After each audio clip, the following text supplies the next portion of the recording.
Welcome to Trust Talks with BBB Serving CT. I'm Kristen Johnson. In business, trust talks, and Better Business Bureau's mission is to enhance marketplace trust. In each one of our episodes, we hope to give you a better idea of what to expect, what to look for, and what to look out for so you can spend your money wisely and avoid being scammed. And today, we're talking about curb appeal. It's the first thing your neighbors, visitors, and potential buyers will notice when they arrive at your home. You want to make sure the outside of your property is as appealing as possible with both softscapes, landscaping, and hardscapes like patios and pergolas. It sets the tone for the rest of your house. Baylor Brothers Incorporated, which has been accredited with Better Business Bureau for nearly 30 years, does both. Owner Josh Baylor joins us now to talk about landscaping as well as maintenance and what we should be doing to get our yards and our gardens ready for each season. Josh, thanks so much for being with us today. Awesome. Thanks for having me. So first of all, tell us a little bit about your company. So my father and three uncles started the company in 1985, and they started mowing lawns and doing small landscape jobs, projects.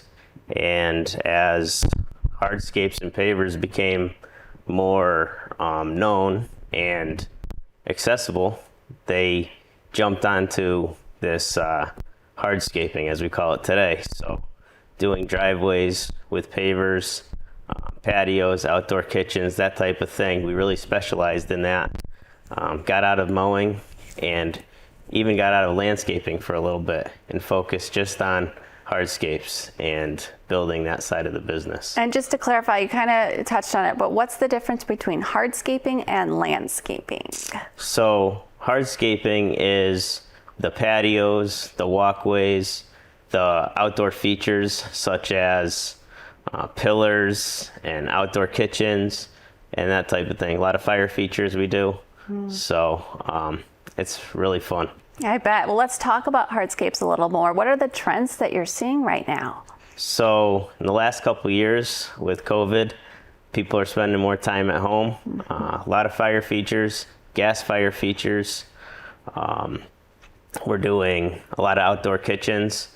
More and more people are realizing that if they're going to have a grill, why not have a nice built-in grill and have an outdoor fridge there, or maybe a trash can, something that looks nice and is aesthetically pleasing. When it comes to patios, which I imagine are probably the most popular hardscape, it's a little bit simpler, probably more accessible and easier to finance than, say, a full kitchen. So when we're talking about patios, what are some things that we need to consider? So one thing we always say is it's what you see that matters. It's what you don't see that matters. So it's the base, making sure that you're digging out properly, knowing what types of soils that you're dealing with. Is it sandy? Is it clay? What are the drainage issues that you have? What are previous issues that you have at your house that need to be addressed before we put in something that's going to last for your lifetime? Let's make sure we address those things and address them and make sure that they don't happen again. So there's stamped concrete and then there's pavers. What are the differences? What are the pros and cons of each? So stamped concrete is poured concrete, and they use stamps and stamp it. We specialize in pavers, which we feel is better in New England with freeze-thaw cycles. The pavers move and have that ability to move. It has all the cracks in it, whereas stamped concrete can crack over time. Each has its place, and they're definitely, as Baylor Brothers, we specialize in the pavers. Cost-wise, which is cheaper? Stamped concrete will be cheaper for. Okay, and then as far as maintenance, which is easier to maintain?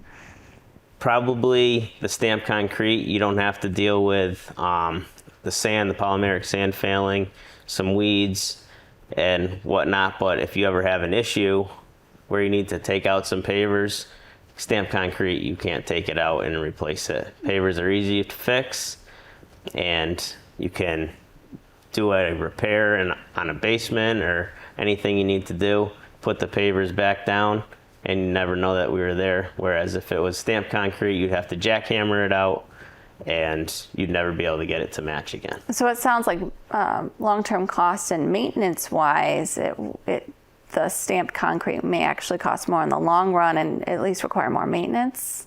It could, yes. Okay. What about, people get these pavers, sometimes they move. I know ours have sort of settled and they're not all straight anymore. Can you hire a company to just go in and kind of fix the existing pavers that have shifted, or do you have to start from scratch? No, 100%. We have a division, hardscape cleaning and maintenance. That's all they do.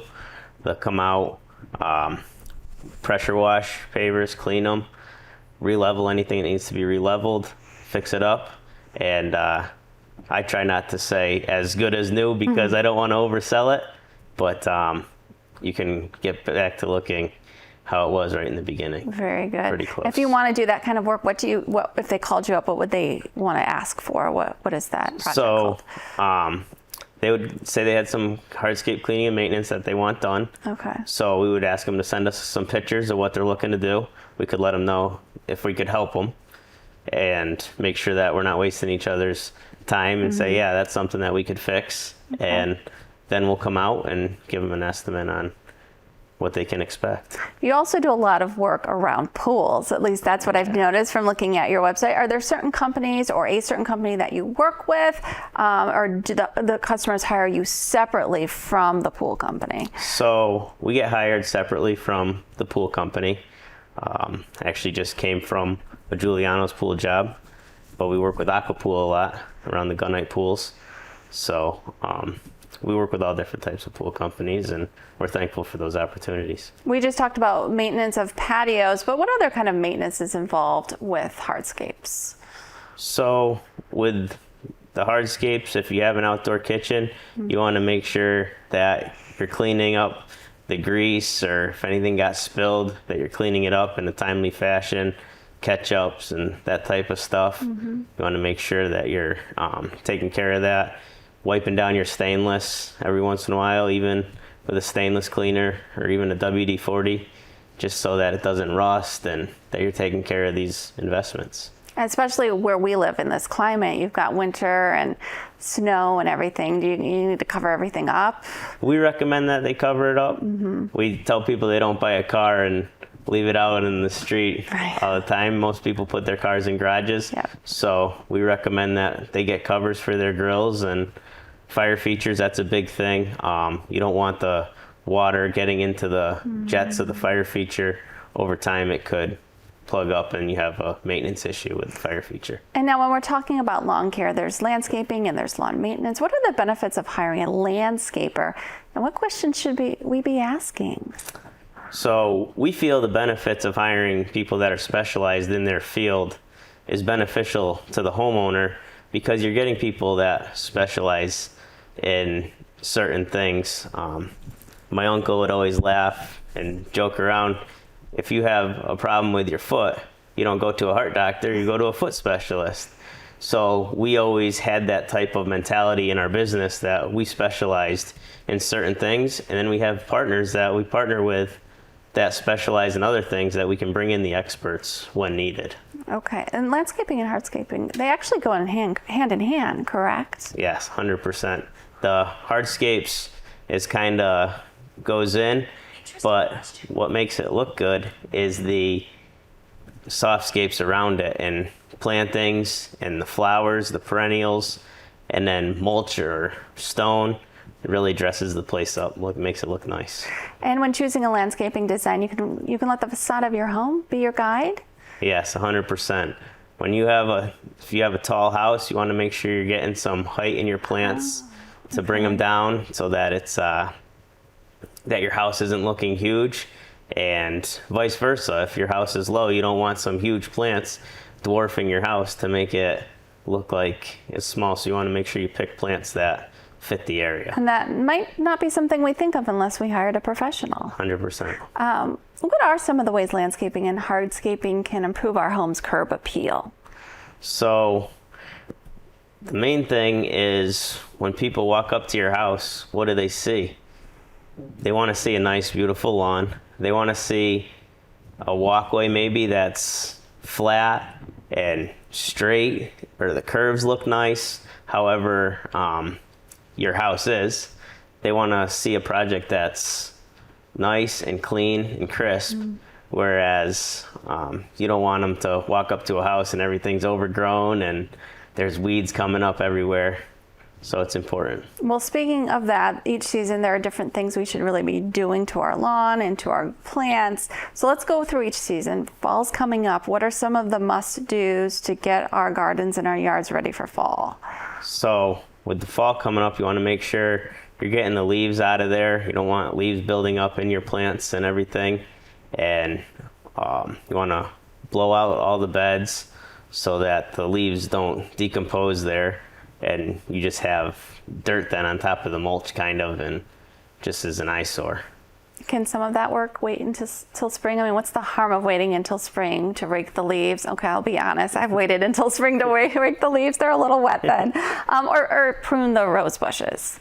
I just think it makes it look, you want your house to look nice. Okay. Taking the care and the time in each season is important to make sure that they can bloom in the spring needed. And it's just like a car. You want to make sure you're doing the maintenance on your car, changing the oil, checking the air and the tires. It's the same thing. You want to just make sure that everything is up to par. Okay, so speaking of spring now, run down what should be on our agenda once the snow melts. So what we like to do is make sure that there's no leaves and stuff built up in the corners of the houses. Okay. They could stain the pavers. You want to make sure that, same with your beds, you want to make sure those are clean. Some people like to cut grasses back in the fall. Some people like to leave grasses up for a little winter effect and cut the grasses back in the spring. Okay. So it's personal preference on that. Is that protection, just protect the roots of the grass or the lawn? Or It could, yeah. Okay. It could protect them a little bit from the frost. So. And then I suppose the heat and the amount of rain we receive will probably impact what we are able to or should do in the summer, but anything that we need to be doing in the summertime. Drainage is a big thing. You want to make sure, especially with all the rain we've been getting, make sure everything's draining properly away from the house. You don't want plants drowning, too much water. So those are things you want to watch out for. Anything we need to worry about in the wintertime? The winter, you want to watch out for ice. Make sure ice isn't building up in certain places that you don't want it. You're going to want to make sure that the snow is cleared off in certain places so that people aren't slipping and falling. And keeping your outdoor kitchens and grills and fireplaces covered so that the snow is just not sitting on them and that constant moisture. Is it pretty safe to put salt or sand down on the stamped concrete or on those pavers? Stamped concrete, not so much. The pavers that we use, the specific brand is Teco Block. They have a de-icing salt warranty. Again, I don't oversell anything. Yeah. But the company itself, Teco Block, does have a de-icing salt warranty that you can put those chemicals down on the pavers. Okay, very good. What are the benefits of hiring a professional to do this work? We already talked about, the size of the shrubs in comparison to the house and some ideas that we might not know otherwise, but talk about some of the other benefits of hiring a professional. Some benefits we feel are you're hiring a company that's established, that if there's a problem, somebody's going to answer your call. If you call our office, Natalie will be there. She'll answer your phone call and we'll address it. We'll take care of it. We're not perfect by any means and we have issues, but we take care of them and do what we need to do to make sure our customers are taken care of. We definitely feel doing the right thing is take care of our customers. If your budget is tight, what can you do yourself and what should you leave to a professional? So we're going to start a job on Monday. The homeowner's going to do all their own removal, right? They want to save some money. So they're going to take out their own pavers, maybe sell them on Facebook Marketplace or get rid of them, telling people come pick them up. So that way they don't have to pay us to haul them away. And they're taking care of that part. They're going to remove the shrubs and then we're going to just take out the stumps, whatever we need to do with our equipment and do all the heavy lifting per se with our equipment. Any other cost-saving suggestions that you have for those of us who may have a tight budget? Either for hardscapes or landscaping. Yeah. If you have a general master plan of what you want to do at your house, you can phase those out over a couple of years. But you want to make sure you have a plan in place so that you're not doing things 2 and 3 times.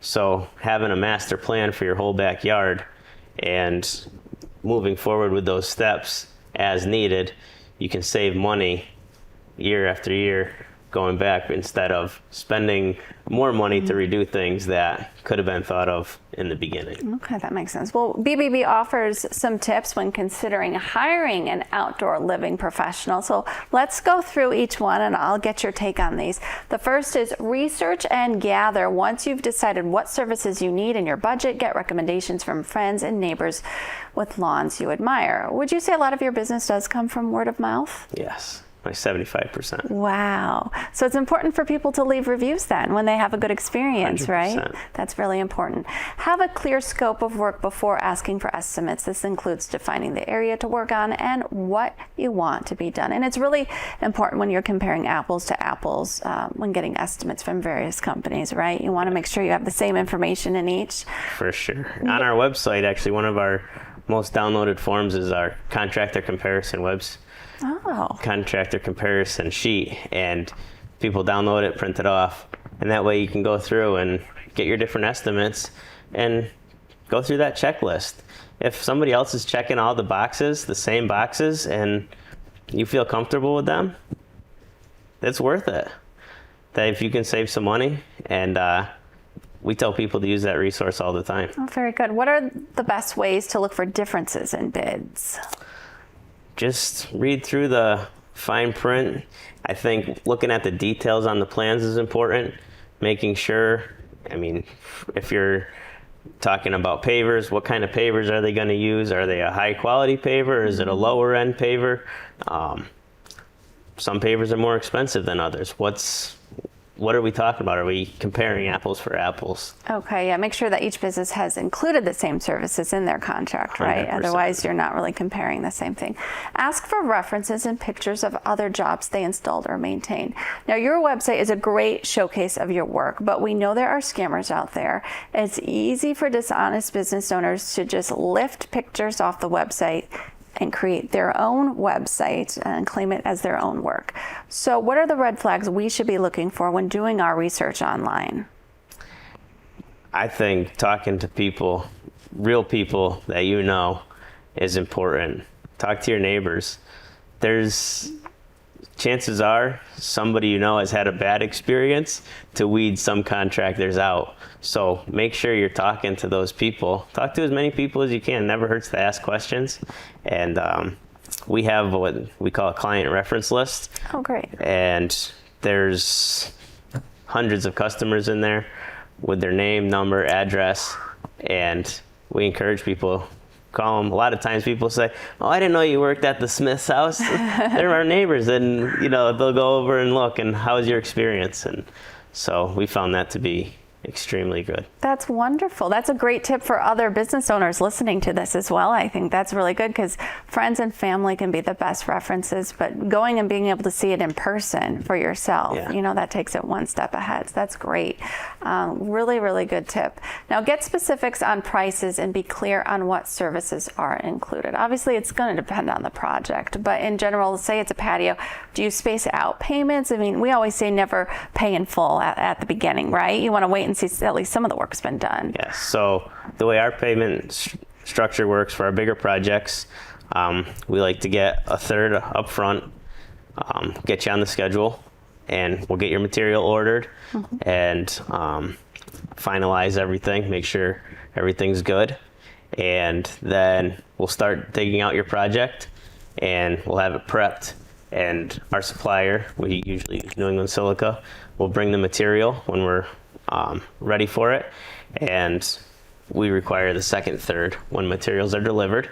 Okay. And then final third when you're all done and completely satisfied with the way it came out. And that is the same whether it's a hardscaping project or a landscaping yes. project. Okay. And if it's a smaller job and we don't want to have multiple interactions. If we feel like it's too much, we'll just do 50% up front to get you on the schedule, and then 50% when you're totally satisfied. And another tip we have is to check if the provider needs a license to work in your area. So what licenses or certifications, if any, should we be asking to see? Definitely a home improvement contractor's license. And we feel it's important to be part of things like the Better Business Bureau, the Home Builders Association. For us, it's the NCMA and ICPI. These are just bodies that tell us best practices to how to do certain things for building retaining walls and doing pavers. We feel that those types of organizations are important, and they set us apart from the average contractor. And that gets us to our next tip, which is look for memberships in professional organizations as well. So that's another good question to ask. And then get everything in writing and read all agreements and contracts carefully. So if we're doing a hardscape project, what should we be in the contract? What should be in the contract? What is pretty standard? You want to make sure that removal, dig out, are they hauling everything away? Or are you responsible for that? Or are they planning to leave it on site somewhere? Or do you have things that just go through each and every facet of where you're going to be working and talk about, okay, this is staying, no, this is going, and make sure everybody's on the same page. That way, when the contractor shows up with equipment, what's getting done is what you want to get done. Is that the same for a landscaping project? Yes. You'll want to make sure that you're not ripping out a plant that you wanted to save or that you got from your grandmother. That's a family heirloom, and the guys showed up and just demolished it. And also list the quantity, the size, the types of plants, and all the other materials that will be involved in this project. 100%. Correct. And look for guarantees and refund policies as well, such as, if the tree dies in less than a year, are you going to be able to get a new tree or a refund? What's going to happen from there? We guarantee our plants for a year. Okay. Not that they live a year, but when they do die, we replace them. Right. And our pavers, we have a 5-year warranty on all hardscape projects. And then ask about timing and safety. Will the work be done while you're at home or away? Are there safety precautions you need to take during or after the work is completed? Is that typically also in a contract? Yeah. Okay, very good. So what do you usually tell your clients who ask those types of questions? So I always try to under-promise and over-deliver. So if I think it's going to take 2 weeks, I'll let them know it could take 2 to 3 weeks depending on the weather. And I found customers are happier when you can come in under time than when it's overtime. And just being upright with customers and doing the right thing, customers appreciate that. And just if something goes wrong, say, hey, I apologize, this went wrong. We're going to fix it, remedy the situation. But being upfront and not trying to cover things up, that's extremely important. Integrity is important for us. Yeah, don't set them up for disappointment, right? Exactly. What question would you say you get asked the most, and what question do you wish you were asked more often? So I think what we get asked the most is how long is it going to last, right? But we don't know. There's so many variables here in New England. We do the best we can each and every job. But one thing I do know for sure, if there's an issue, I'm going to take care of it, and we're going to remedy the situation. So I get asked that a lot, or ask me why something's failing or why it's doing this. If I just be honest, if I don't know, I don't know. But if I do know, we're going to make a solution and tackle it and get it done. Any question that you think should be asked more often that clients maybe don't think about? Maybe it's not a fun question and they're focused so much on the pretty parts of the design and they forget about something else? A lot of times what happens is we have a pretty extensive contract and we ask people to initial it all the way down through. And sometimes on a bigger project, we won't include maybe site restoration, depending, we don't know how much of a mess or how much rain we're going to get because a lot of that. So we tell them at the end of the project, we can let you know how much it's going to be. On certain projects we do this, and it's on the contract and they initial it. But sometimes they're so excited and caught up in the moment of what they're going to get, they forget about some of the other things. And those are things that I wish people, they're spending a lot of money in their yards. And sometimes it boggles my mind what they thought they were getting and what they're not getting. Okay. Well, my last question, as I mentioned off the top, you've been with BBB for nearly 3 decades now. What does that accreditation mean to your business, and what do you hope it says to your customers? We hope that people know that they can trust us and that we do the right things. And as I mentioned before, we feel these types of organizations are important. And contractors in general, we have a bad rap. And as second generation, I want to change that. My father and uncles have always taught me and my cousins to do the right thing no matter what. And I feel like these organizations, we can all help each other do that and do the right thing, because doing the right thing will always make you money in the long run. So it's important not to look only to tomorrow. You might lose on this one job, but it'll pay dividends years and years down the road. Well, Josh, thank you so much for being with us and sharing your insight, educating everyone out there who's looking to do some landscaping on what they should be looking out for. I really appreciate it. Awesome. Thanks for having me. Josh Baylor with Baylor Landscaping out of South Windsor. Yes. Thanks again.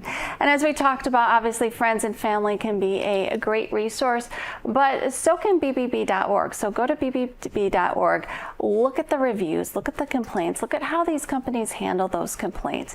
And then you can actually get a quote right there for up to 3 different landscaping companies in your area, and that can help you decide which company you want to go to.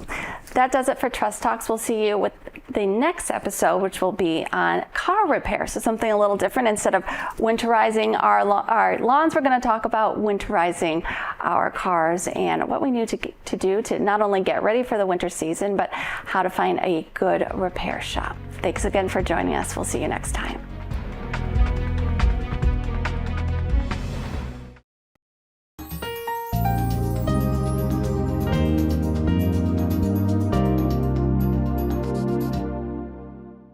Nick Augustino right here at the East Side Restaurant. We always have the complete full dinner menu. Knockwurst, bratwurst, sauerbraten, potato pancakes, red cabbage, rice pudding, cream pies, all the desserts that Germany had to offer. I always do something different. Yes, I do. I brought seafood to the beer garden at the East Side Restaurant. East Side Restaurant, your German destination restaurant in Connecticut. Tiki-taka, tiki-taka, hoy, hoy, hoy!